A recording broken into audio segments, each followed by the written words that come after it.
नमस्कार मंडळी, आज आम्ही चाललो आहे नाशिकला.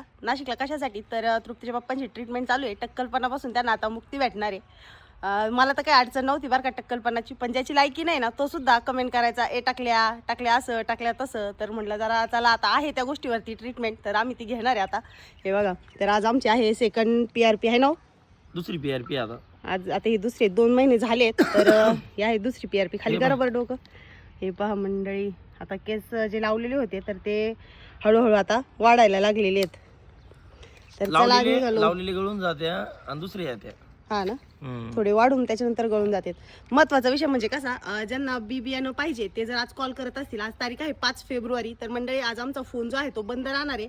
कारण इथून नाशिकला जाताना आता बरं नेहमी आम्ही फोन चालू ठेवत होतो, पण कॉलवरती व्यवस्थित बोलता येत नाही, वाऱ्याचा आवाज चालू असतो गाडीवरती. फोन जो आहे तो व्यवस्थित फोन अटेंड करता, फोन जर उचलला गेला नाही किंवा फोनवरती व्यवस्थित बोलणं झालं नाही, तर काही मंडळींचं म्हणणं असतं की फोनवरती व्यवस्थित बोलती नाही, रिस्पॉन्स देती नाही. तर ह्या कारणामुळे आता आम्ही जरा लांब चाललोय नाशिकला, जायला जवळपास 2-2.5 तास लागणार आहेत गाडीवरती. तर त्यामुळे आम्ही फोन जो आहे तो दिवसभर बंद करून ठेवणार. कुणाला बियाणं पाहिजे असतील तर 5 फेब्रुवारी रोजी आपला फोन बंद राहणार आहे. तुम्ही त्याच्या दुसऱ्या दिवशी म्हणजे उद्यापासून तुम्ही पुन्हा 9 ते 5 या वेळेत कॉल करू शकता.